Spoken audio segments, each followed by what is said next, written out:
Novels for ever میں خوش آمدید۔ آج کے ہمارے ناول کا نام ہے یہ لمحے تیرے نام کریں، اور یہ ایک کمپلیٹ ناول ہے۔ ہوپ سو کہ آپ لوگوں کو پسند آئے گا۔ تو آئیے سٹارٹ کرتے ہیں اس ناول کو۔ کمرے میں داخل ہونے سے پہلے ایک عجیب سے اضطراب نے اسے گھیر رکھا تھا۔ وہ اس اضطراب کی وجہ جانتا تھا، ظاہر تھا زندگی کا یہ نیا موڑ من چاہا ہونے کے باوجود اچانک تھا۔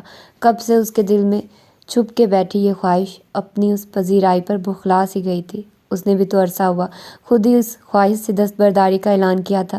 ایسے میں اگر بن مانگے وہ مل جائے جس کی تمنا کی جسارت کرنا بھی دشوار لگتا ہو تو شاید انسان اسی طرح گھبرا جاتا ہے۔ وہ بھی گھبرا اٹھا تھا جب امی نے اسے اپنے فیصلے سے آگاہ کیا تو وہ چونک اٹھا۔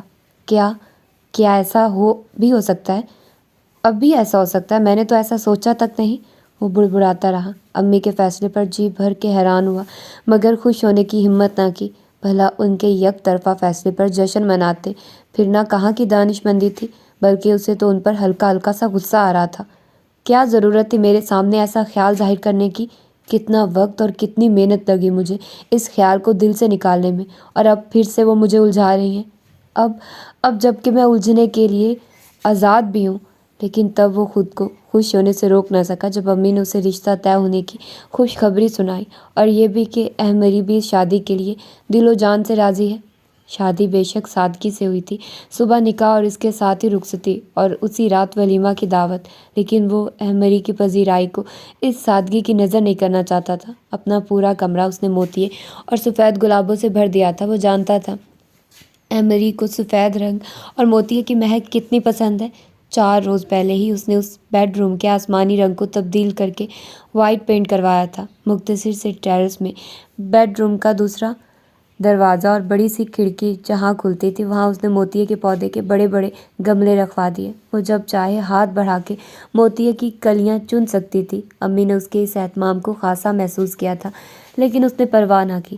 اس نے سوچا تھا وہ احمری پر بھی سب کچھ کھل کے ہی ظاہر کرے گا۔ وہ ساری بےتابیاں، وہ لمبی ڈنگ مارتی راتیں اور وہ سارے کٹھن دشوار دن جو اس کو سامنے پا کر بھی بے بس اور مجبور بن کے گزارے، دل کو مسلنے کچلنے کے وہ سارے تکلیف دہ مراحل اسے بتانے کا ارادہ تھا۔ کمرے میں داخل ہوتے ہی اضطراب کی جگہ ہیجان نے اس پر غلبہ پا لیا۔ وائٹ اور گولڈن پینٹ سے آراستہ اس وسیع آرام دہ بیڈ کے وسط میں موتیا رنگ کے گھیردار کرتے اور چوڑی دار پاجامے میں بڑے سے گولڈن کام سے بھرے ہوئے دوپٹے کو پھیلائے بیٹھی احمری نے اس کے شوق کو اور بھی بڑھا دیا۔ یہ تم ہو میرے پہلو میں کہ خواب زندگی تعبیر کی صورت میں آیا ہے، وہ بے ساختہ کہتا اس کے قریب ہی بیٹھ گیا۔ گھٹنوں پر دھیرے اس کے کومل ہاتھوں میں واضح لرزش پیدا ہوئی اور جھکے ہوئے سر نے اٹھتے اٹھتے خود کو پھر سے روک لیا۔ وہ مسکرایا۔ یہ کھلتے پھول سا چہرہ جو اپنی مسکراہٹ سے جہاں میں روشنی کر دے، لہو میں تازگی بھر دے، بدن ایک ڈھیر ریشم کا جو ہاتھوں میں نہیں رکتا، وہ کہتا رہا۔ اس کا ہاتھ نامحسوس طریقے سے اس کے ہاتھ سے شانے تک کا سفر طے کر گیا، اور احمری وہ جیسے کسی اچانک جھٹکے کے زیر اثر تھی۔ اس کی آنکھیں بدستور جھکی ہوئی تھیں، اس کے باوجود اس کے چہرے سے تعجب کی تحریر بخوبی پڑھی جا سکتی تھی۔ انوکھی سی کوئی خوشبو کہ آنکھیں بند ہو جائیں۔ اس نے سرگوشی کرتے ہوئے اس کا آنچل کچھ سرکایا۔ بہت نزدیک سے دیکھیے تو چیزیں پھیل جاتی ہیں، سو میرے 4 سو 2 جھیل سی آنکھوں کا پہرا ہے، تمہیں میں کس طرح دیکھوں؟ اس کے لہجے میں شاید وہ سب بےتابیاں تھیں جو گزشتہ سالوں کی بندش نے سینے میں دبا دبا کر طوفان کر دی تھی۔ احمری الجھ تو پہلے ہی گئی تھی، اب چونک بھی گئی۔ اس کی سبھی پیشانی پر ایک ہلکی سی شکن عارف کو سلجھنے پر سنبھلنے پر مجبور کر گئی۔ اس نے سرخ مخملی ربیا میں سے 2 طلائی کنگن نکالے، بے حد باریک اور نفیس نقش اور جا بجا چمکتے سفید نگینے ان کی خوبصورتی بڑھا رہے تھے۔ اس نے احمری کا دایاں ہاتھ اس کے پہلو سے یوں اٹھایا جیسے کسی نازک سی کلی سے شبنم کا کوئی قطرہ پور پر چن لیا ہو۔ وہ اس کی نازک سی کلائی میں یہ کنگن پہنا رہا تھا اور اس کے انداز میں کوئی مزاحمت نہ تھی، لیکن اگلے ہی لمحے جب عارف نے اس سے کہا، جانتی ہو یہ کنگن میں نے آج سے 2 سال پہلے خریدے تھے، تو اچانک وہ اپنا ہاتھ کھینچ کے رہ گئی، لیکن عارف کی نرم گرفت مضبوط ہو گئی اور اس کا ہاتھ اپنے سینے سے لگاتے ہوئے اس نے اور بھی محصور کر لیا۔ لیکن انہیں لیتے ہوئے بھی تمہارا ہی چہرہ میرے تصور میں تھا۔ میں نے چٹکنے کی بہت کوشش کی مگر میں ایسا نہ کر سکا۔ میں نے ہار مان لی اور یہ کنگن ویسے کے ویسے رکھ دیے۔ نہ میں انہیں دیکھ کے تمہارا تصور کرنے سے خود کو باز رکھ پا رہا تھا اور نہ ہی انہیں تمہاری نظر کرنے کا اختیار رکھتا تھا۔ اس لیے یہ پڑے رہے، 2 سال تک پڑے رہے اور شاید عمر بھر پڑے رہتے اگر تم نہ آتی۔ تم نہیں جانتی ایمری، تم میرے لیے کیا ہو اور تم نے میری زندگی میں آ کر مجھ پر کتنا بڑا احسان کیا ہے۔ اس نے اپنی بے یقین آنکھیں اٹھائی۔ عارف اور بھی سحر زدہ ہو گیا۔ وہ تو ویسے بھی ان آنکھوں کا ڈھسا ہوا تھا اور اتنے قریب سے ان آنکھوں کی کرنیں خود پر پڑتے محسوس کرنا اسے بے خود کر گیا۔ اسی عالم میں بے خودی میں اسے یہ تک نہ محسوس ہوا کہ یہ کرنیں کتنی حدت لیے ہوئے ہیں۔ وہ ان آنکھوں کی خوش رنگ پتلیوں میں ناشتی وحشت سے یکسر انجان اب تک بس ان طلسمی پلکوں کے اٹھنے کے منظر میں ہی گم تھا۔ تمہاری یہ آنکھیں، یہ پلکیں، یہ آج سے نہیں بلکہ 3 سال سے مجھ پر سایہ کیے ہوئے ہیں۔ میں جہاں بھی گیا، کہیں بھی رہا، کسی کے ساتھ بھی رہا، یہ بادل میرا سایہ بنا رہا۔ ایمری کی آنکھوں کی وحشت اب اجنبیت میں بدل گئی۔ حیا نے سرد موہری اوڑھ لی اور وہ کاٹ دار لہجے میں بولی، تو کیا آپ پہلے سے مجھے؟ ہاں ایمری، بہت پہلے سے، جب سے تمہیں دیکھا ہے تب سے میں تمہارا اسیر ہوں۔ تمہاری پہلی جھلک نے ہی مجھے چونکا دیا تھا۔ تمہاری آنکھوں کا پہلی بار دیکھنا ہی تو مجھے لوٹ کر۔ بس اب ایک اور لفظ نہیں۔ اس کی آواز اتنی بلند اور لہجہ اتنا کٹھور تھا کہ اقرار کے نشے میں ڈولتا عارف بھی چونک گیا۔ اس کا یہ روپ اس کے لیے انجان اور غیر متوقع تھا۔ اس کی گہری سرمئی بادلوں کی رنگت والی آنکھیں شفق رنگ لالی لیے ہوئے تھی، جیسے وسط مئی کی کسی خشک شام میں اچانک پچھم سے لال طوفانی آندھی کا جھکڑ اٹھ گیا ہو، ہر طرف گرد ہی گرد ہو، لالی ہی لالی ہو۔ اس کی آنکھوں میں بھی اس وقت سب کچھ مٹیالہ سا تھا۔ اس رات ٹوٹے ہوئے تاروں کی گونج میں ہم کتنی دیر چلتے رہے، کچھ پتہ نہیں۔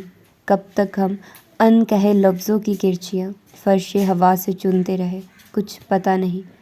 وہ سمجھنے سے قاصر تھا کہ آخر اس سے ایسا کیا جرم سرزد ہو گیا ہے جس کی پاداش میں اسے ایمری کی اپنی نئی نویلی دلہن کی اس درجہ ناراضی سمیٹنا پڑی۔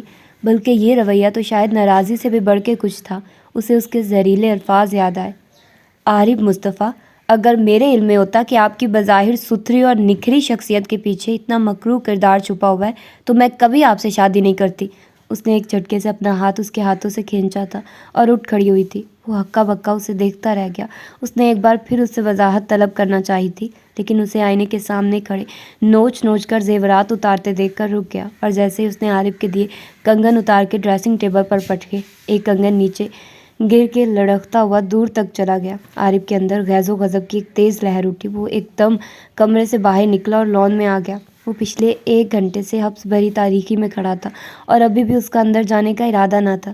ایک ایسے مرد کی انا پر چند گھنٹے پرانی دلہن کا یہ ہتک امیز رویہ کاری ضرب کی مانند تھا، جس نے برسوں تک اپنے جذبوں کی ہوا تک کسی کو نہ لگنے دی، حتیٰ کہ ان خوش رنگ آنکھوں تک پر ظاہر نہ کیا کہ کب اور کس طرح اچانک وہ ان کا اسیر ہوا۔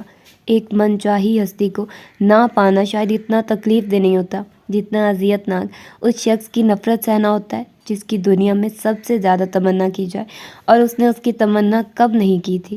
تب سے، جب پہلی بار اسے دیکھا تھا۔ اسے اب تک آئینے پر جھلملاتی وہ 2 آئینہ سی آنکھیں یاد تھی۔ یہ تقریباً 3 سال پہلے کی بات ہے، جب وہ ایک انٹرویو کے سلسلے میں اسلام آباد جا رہا تھا، اس لیے صبح 4 بجے والی کوچ میں بیٹھا۔ کوچ میں زیادہ مسافر بھی نہیں تھے، اکا دکا لوگ نظر آ رہے تھے، اور جب وہ 2 لڑکیاں کوچ کے چلنے سے بس چند ہی منٹ پہلے سوار ہوئی تو وہ خاصا حیران ہوا۔ دونوں لڑکیوں کے پاس ایک مختصر سفری بیگ تھا، جبکہ ہاتھوں میں اٹھائی کتابیں انہیں اسٹوڈنٹ ظاہر کر رہی تھی۔ اسی طرح سلیقے سے پھیلا کر لیے دوپٹے اور باوقار و خود اعتماد انداز بتا رہا تھا کہ اچھے گھرانوں سے تعلق رکھتی ہیں۔ عارف نے چڑھتی سی نظر ڈالنے کے بعد کھڑکی سے باہر دیکھنا شروع کر دیا۔ اس وقت ہلکے ہلکے اجالے اور دم توڑتے اندھیرے میں ہر جانب ایک سکون سا ٹھہرا ہوا تھا۔ خاکروب سڑکوں پر صفائی کا آغاز کر چکے تھے۔ بک سٹال والے ہاکرز کے انتظار میں فٹ پاتھ پر بنے سٹینڈ جھاڑ رہے تھے، اور چند سپاہی دکانوں کے شٹروں کے نیچے سوتے ہوئے بھکاریوں کو جگانے کا فریضہ انجام دے رہے تھے۔ دور ایک لائن میں لگے چنچی کے رنگ برنگے اسکوٹر رکشے خلاف عادت خاموش کھڑے تھے۔ وہ دلچسپی سے باہر کے منظر میں گم ہو گیا۔ کوچ چل پڑی تھی اور اس وقت شاید رہ کا پل کراس کر کے دریا راوی سے گزر رہی تھی۔